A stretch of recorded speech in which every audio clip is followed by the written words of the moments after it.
শীতকালে মানে পৌষ মাসে সকলের বাড়িতেই পিঠে পুলি একটু হয়ে থাকে। তো আমাদের বাড়িতেও হয়। আমি বানাতে পারি না। আগে দিদা ঠাকুরমা ওনারা বানাতেন।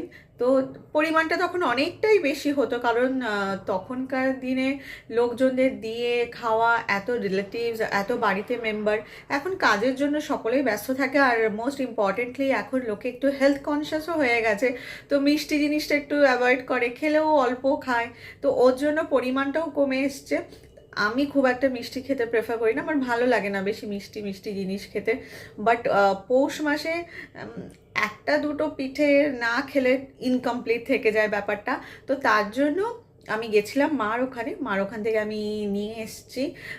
আমার মা, বৌদি মানে আমার ভাইয়ের ওয়াইফ, ওরা খুব ভালো রান্না করে। ও তো বানিয়েছে, আমি নিয়ে এসেছি। নিয়ে এসে ভাবলাম একদম বসে আয়েশ করে খাবো। তো পিঠেগুলো একটু গরম করে নিলাম মাইক্রো ওভেনে, কারণ ঠান্ডা ঠান্ডা ছিল। অবভিয়াসলি ওখান থেকে আনতে তো ঠান্ডা হয়েই গেছে। আর একটু গুড় নিয়ে এসেছি। গুড়টাকে আমরা ঝোলা গুড় নর্মালি বাড়িতে শুনেছি বলতে, মানে যেটা লিকুইড ফর্মে থাকে, যে গুড়টা লিকুইড গুড়, তো ওটা দিয়ে খেতে হয়। তো আমার তো এখন ভেবেই খুব ভালো লাগছে যে আমি এখন খাবো। তো ভাবলাম আপনাদের সাথে একটু শেয়ার করি।